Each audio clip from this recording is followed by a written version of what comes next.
Assalamualaikum warahmatullahi wabarakatuh. Halo, selamat berjumpa kembali di Math is Fun.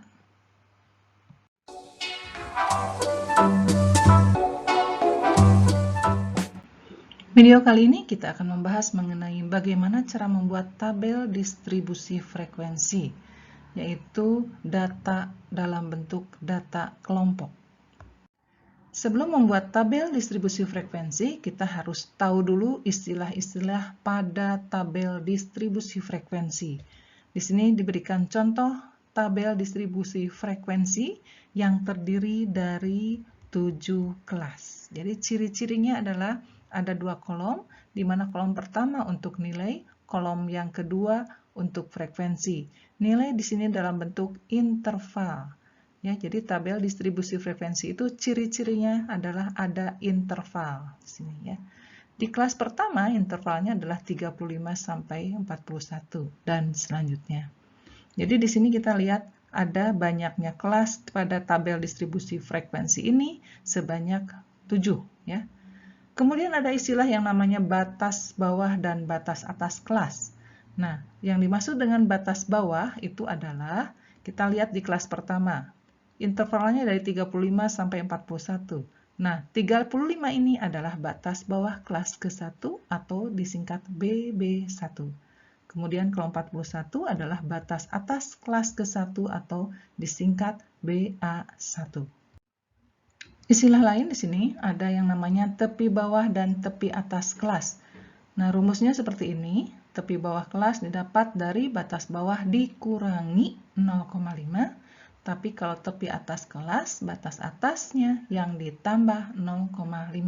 Jadi jangan sampai terbalik ya, kalau tepi bawah dikurang, kalau tepi atas ditambah.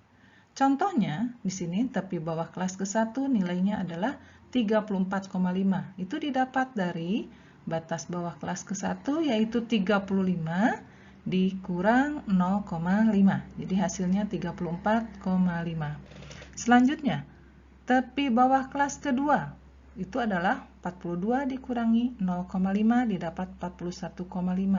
Dan selanjutnya untuk tepi kelas ketiga adalah 49 dikurangi 0,5 48,5. Selanjutnya bagaimana dengan tepi atas?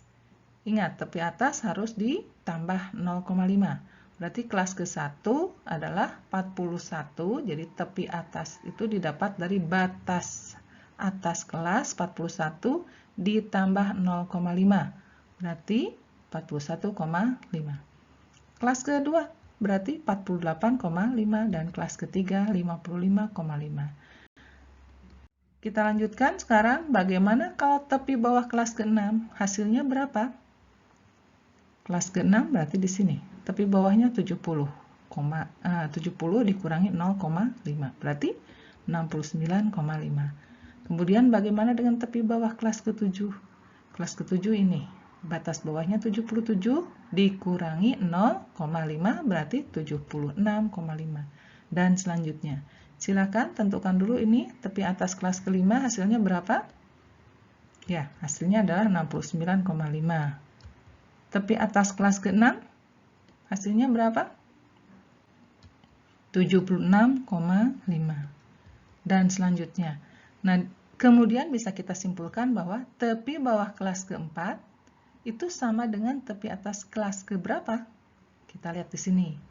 Tepi bawah kelas ke-4 ini 56 dikurangi 0,5. Hasilnya adalah 55,5. Itu sama dengan tepi atas kelas ke-3, yaitu sama. 55 ditambah 0,5, nilainya sama, yaitu 55,5. Jadi tepi bawah kelas ke-4 itu sama dengan tepi atas kelas ke-3. Dengan cara yang sama, tepi atas kelas ke-2, berarti ini sama dengan tepi bawah kelas ke-3. Gitu, ya. Setelah kita tahu yang namanya tepi bawah dan tepi atas, maka kita dapat menentukan posisi data terletak di kelas keberapa, ya. Contohnya di sini, data pada interval kelas ke-1 itu termasuk data di mana batasnya dari tepi bawah sampai tepi atas kelas ke-1. Berarti datanya dimulai dari 34,5, yaitu 34,5 ini merupakan tepi bawah kelas ke-1 ya. Terus ya sampai tepi atas kelas ke-1 41,5. Jadi ini semua termasuk data yang terletak pada interval kelas ke-1 ya. Jadi kalau misalkan ada contoh di sini 69,2 itu terletak di kelas keberapa? Misalkan ada data yang nilainya seperti ini. Kita lihat 69,2. Kita lihat di sini kelas ke-5 batas atasnya sampai 69,69. Tepi atasnya sampai 69,5.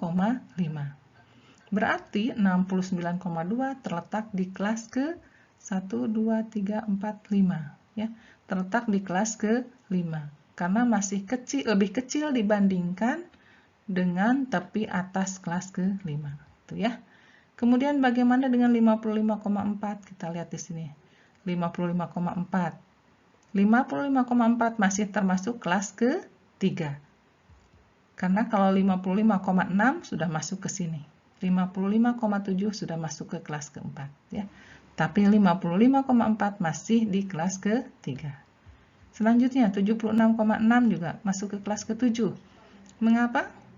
Karena 76,5 adalah batas antara kelas ke-6 dan kelas ke-7.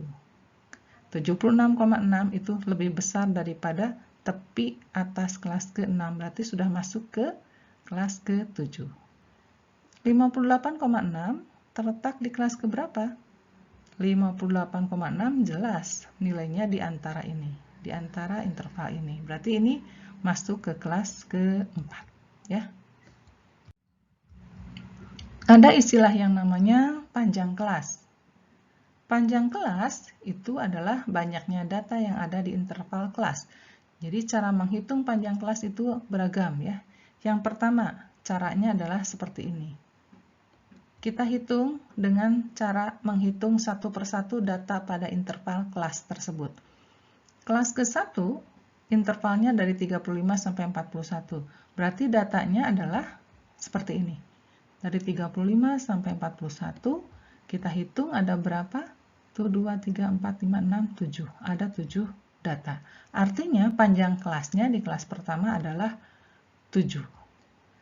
Hanya di sini diberikan contohnya, tabel distribusi frekuensi itu panjang kelasnya sama. Jadi panjang kelas setiap kelas itu harus sama, khusus untuk soal pada tabel distribusi frekuensi ini. Selanjutnya, ada cara lain untuk menentukan panjang kelas ya. Tadi cara yang pertama dengan menghitung satu persatu dari interval ini. Didapat panjang kelasnya adalah 7. Dengan cara yang lain yaitu dengan menghitung selisih tepi bawah kelas dengan tepi bawah kelas sebelumnya. Contohnya ya, contohnya di sini tepi bawah kelas ketiga, di sini kan ya, yaitu 48,5. Dikurangi tepi bawah kelas kedua atau kelas sebelumnya 41,5. Jadi 48,5 dikurangi 41,5 sama dengan 7. Atau boleh menggunakan tepi atas ya, selisih dari tepi atasnya. Contohnya di sini tepi atas kelas kelima. Ini kelas kelima ya. Tepi atasnya adalah 69,5 karena ditambah kalau tepi atas. Dikurang tepi atas kelas sebelumnya yaitu 62,5. Jadi hasilnya juga sama 7. Ya. Ada cara lain juga, yaitu dengan menggunakan batas bawah dan batas atas kelas. Lebih mudah ini ya, contohnya misalkan ini batas bawah kelas ke-4 dikurangi batas bawah kelas ke-3. Selisihnya berapa? 7. Atau boleh menggunakan batas atas kelas 7 dikurangi batas bawah kelas sebelumnya, kelas ke-6. 83 dikurangi 76 juga hasilnya 7. Jadi banyak cara untuk menentukan panjang kelas. Nah, bagaimana cara membuat tabel distribusi frekuensi, kita harus membuat tabel distribusi frekuensi. Kita harus tahu dulu datanya dari mana, ya. Misalkan di sini datanya masih disajikan dalam bentuk data tunggal, di mana data itu merupakan berat badan dari 40 siswa. Datanya seperti ini. Jadi masih tersebar atau satu per satu datanya. Akan dibuat tabel distribusi atau data kelompok, ya, di mana disajikan dalam bentuk tabel, yaitu tabel distribusi frekuensi, di mana tabelnya bentuknya seperti ini. Jadi bagaimana proses merubah data tunggal menjadi data kelompok dalam bentuk tabel distribusi frekuensi. Membuat tabel distribusi frekuensi itu ada langkah-langkahnya. Yang pertama, data yang masih dalam bentuk data tunggal atau data yang masih disajikan satu persatu, kita tentukan dulu data terkecil dan data terbesarnya, atau X minimum dan X maksimum. Kita lihat di sini, cari yang terkecil ternyata 35 dan yang terbesar adalah 38. Sehingga didapat X min 35 dan X max sama dengan 78. Kemudian kita tentukan yang namanya jangkauan, ya. Jangkauan atau range. Dihitung dengan cara selisih dari data terbesar dikurangi data terkecil. Jadi jangkauannya adalah 78 dikurangi 35 sama dengan 43. Kemudian kita lanjutkan dengan menentukan banyak kelas atau notasinya K dengan rumus Sturges, ya. Rumusnya adalah banyaknya kelas itu sama dengan 1 ditambah 3,3 log N. Nah, N di sini adalah banyaknya data. Data di sini tadi adalah sebanyak 40, berarti N sama dengan 40. Kita hitung 1 tambah 3,3 kali log 40. Log 40-nya adalah 1,603, kemudian kalikan 3,3, kemudian tambahkan 1, didapat 6,2866. Kemudian khusus untuk cara membuat tabel distribusi frekuensi, nah nilai 6,2866 kita bulatkan ke atas, jangan ke bawah. Walaupun pembulatan biasanya kan kalau dilihat dari nilai ini, pembulatan itu berarti ke 6, ya. Tapi untuk statistika, dalam pembuatan tabel distribusi frekuensi, ini dibulatkan ke atas. Karena apa? Supaya datanya bisa tercangkup semuanya. Jadi dibulatkan ke 7, ya. Jadi banyak kelasnya didapat adalah 7. Kemudian setelah didapat banyaknya kelas 7, kita tentukan panjang kelas. Panjang kelas didapat dari jangkauan dibagi banyaknya kelas. Tadi jangkauannya itu adalah 43 dan banyaknya kelas adalah 7, sehingga didapat 6,414. Nah, ini juga dibulatkan ke atas dengan harapan nanti datanya di sini semua bisa masuk, ya. Jadi dibulatkannya ke atas. Jadi dibulatkannya bukan ke 6 tapi menjadi 7, ya. Kemudian setelah diketahui panjang kelas, banyaknya kelas, kita menentukan batas bawah kelas pertama atau BB1. Itu biasanya yang diambil itu adalah data terkecil. Data terkecilnya tadi adalah 35, ya. Berarti batas bawah kelas pertama itu adalah 35. Kemudian bagaimana cara mencari batas atasnya? Ya. Batas atas kelasnya berarti ya tinggal kita tentukan dengan bantuan panjang kelas, ya. Batas atas pertama itu adalah didapat dari batas bawah kelas ke-1 ditambah panjang kelas dikurangi 1. Atau ditambah 6, jadi 35 ditambah 6. Jadi hasilnya adalah 41. Jadi interval kelas pertama sudah didapat, di mana intervalnya adalah 35 sampai 41. Dengan cara yang sama kita menentukan juga interval kelas kedua, kelas ketiga dan kelas keempat, ya. Nah, kita isi saja dari tabel di sini ya, tabel distribusi frekuensi tadi sudah diketahui, kelas ke-1 intervalnya 35 sampai 41. Dengan cara yang sama, kelas kedua berarti dimulainya dari 42, jangan dari 41 ya. Jadi 42 sampai tambah aja 6, berarti sampai 48 ya. Dengan cara yang sama, 49 tambah 6, jadi 55 dan selanjutnya sampai kelas ke-7. Kemudian tinggal kita mencari frekuensi setiap kelasnya, banyaknya data setiap kelasnya. Nah, datanya didapat dari data tunggal. Jadi langkah selanjutnya kita menentukan banyaknya frekuensi setiap kelas dari data ini.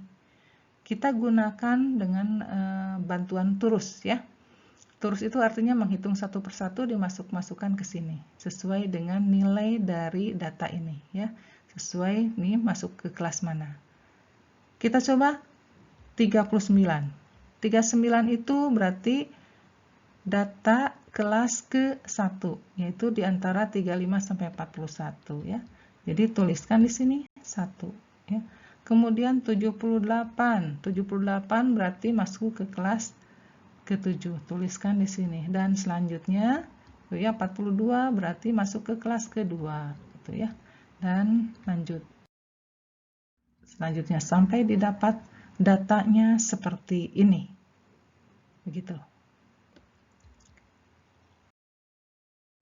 Kita rubah bentuk turusnya menjadi bilangan seperti ini, maka selesailah sudah cara membuat tabel distribusi frekuensi.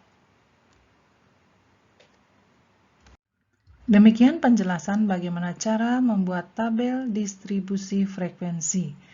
Mudah-mudahan bermanfaat. Sampai berjumpa kembali di video berikutnya. Wassalamualaikum warahmatullahi wabarakatuh.